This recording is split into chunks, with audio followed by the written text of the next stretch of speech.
এবার দেখে নিচ্ছি সিকন এক ঝলকে।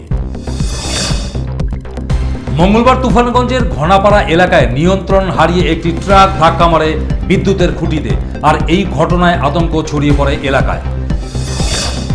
পশ্চিমবঙ্গ সরকারের উদ্যোগে মিনার্ভা নাট্য চর্চা কেন্দ্রের বিনোদিনী নাট্য উৎসব অনুষ্ঠিত হবে মাথাভাঙার নজরুল সদনে।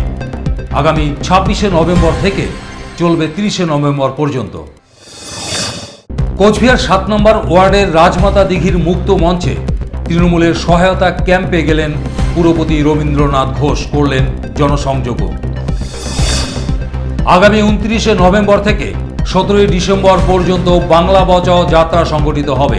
এরই অঙ্গ হিসাবে বিভিন্ন স্থানে হচ্ছে প্রচার অভিযান। মঙ্গলবার এনবিএসটিসির সিটু ইউনিয়নের পক্ষ থেকে হয় বিক্ষোভ কর্মসূচি। এবার জাতির সার্টিফিকেটে গড়মিলের অভিযোগে জেলা শাসক দপ্তরে অভিযোগ জানালো দিনহাটার এক ব্যক্তি। সুকারুরকুটি গ্রাম পঞ্চায়েতের প্রধানের বিরুদ্ধে উঠেছে এই অভিযোগ।